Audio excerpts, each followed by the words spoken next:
Hey guys, today we're going to go over some non-violent forms of conflict resolution as a result to democracy. So we talked about political parties, we talked about political polarization, we talked about the democratic process as a whole. So today we're just going to cover 4 types of conflict resolution systems. If you think back to the House Divided video that we kind of watched and a lot of the kind of polarization and difficulty during that 2008 to current political happenings. These are some great things to contrast what was going on and the lack of compromise, the lack of negotiation, the lack of consensus within the American public and specifically politicians, all the way up to today versus like this is a better way for our system to work. So if we elect politicians who we want to engage in these processes, then better democratic outcomes will continue to exist. So the ones we're going to cover is compromise, persuasion, negotiation, and consensus building. The difficulty with these is some of the aspects of them are very similar. So there's going to be a couple things we talk about in order to differentiate those. So the first thing we're going to talk about is compromise. It's an agreement or a settlement. Settlement is your big term there of a dispute that is reached by each side by giving something up they want. So we have to have some relinquishing of a position, but you also get some of what you want in return. So when there's that give and take present in examples or questions on your end of course exam, and that process of giving and taking it takes place, that's compromise. It tends to be an active situation. Okay, as opposed to persuasion, which is the process of convincing someone else to give up their viewpoint through logic or reasoning. We could also use kind of like fear in there, but most of the time when we talk about good forms of conflict resolution in a democracy, we want logic to be the reason that we move off of our position. Okay, so you should know this now from your junior year English where you write persuasive essays and stuff like that. So this should be something that you're familiar with. Negotiation is that process. So compromise is kind of our end result. Negotiation is that active situation. This is where we have a discussion aimed at reaching an agreement where the solution is acceptable to both sides. So negotiation and compromise are what students tend to flip and flop, and if they choose one when they should choose the other. Just think of it as negotiation is the process of getting to a compromise. Compromise is what happens at the end. Okay, so our last one is consensus building. This is where we mediate processes that the group uses to solve problems in a collaborative way, rather than competitive or confrontational way.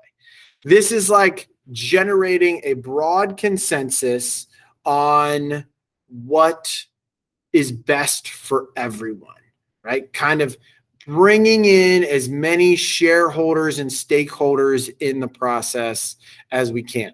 Not just finding your tribe or your herd and getting them to believe what they believe and then moving forward with that. It's like, how do we build a bigger tent? How do we get as big a group as possible in order to come to a common consensus or a common agreement about what's the best thing to do?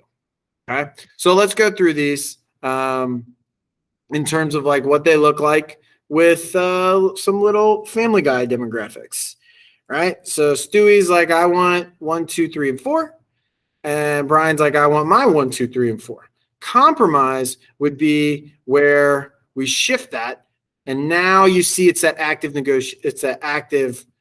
process. So now they're negotiating to get to a compromise. I'll give up my 2 if you give up your 1. Okay, I'll give up my 3 if you give up my 4. Now that's where we go. Each side got something in the deal. Okay, this is, if we go back to that video again, this is where Republicans were upset that they didn't feel like they got anything in the stimulus package of 2008. Democrats just pushed it through. Okay, persuasion is a process of convincing others, right? I want my 1, 2, 3, 4. I want my 1, 2, 3, 4. So our starting point's always the same here. Okay, Then the explanation and logic comes into play. Here's why my 1, 2, 3, 4 are better than yours. Facts, logic, reasoning, blah, blah, blah. Oh, okay, that makes good sense, right? Like, why should you give up more of your income early in your life and invest? Well, because that money will double every 7 to 8 years, and the $5,000 turns into $50,000. Okay, so we go with my 1, 2, 3, 4 deal. This is where we see people give up some of their positioning. Notice if we go back to compromise, both people are giving up some of their position. In persuasion, someone is more than likely to give up most or all of their position. All right, so a little distinction there. Negotiation, that discussion aimed at reaching an agreement. All right, I'd like to have one. I'll have one if you can have two. Okay, I also like to have three. I get 4. So we get to the same end result with that compromise, but it's the procedure as we move through the steps. So if you're looking at questions or examples of this and you're seeing them lay them out in steps, it's negotiation. If you see the end result where both people got something they wanted, it's compromise. That's a thin distinction, but it's an important one for your EOC and our democratic process as a whole. Okay? And then the last one is consensus building. It's that mediated process. The easiest way to identify this is where there's some sort of third party involved, right? I can help. Let's talk. Let's solve. Consensus building, the easiest way I kind of think of this is like when people are getting divorced, they usually have a mediator, right, who comes in and kind of talks through the financial positions that both people have.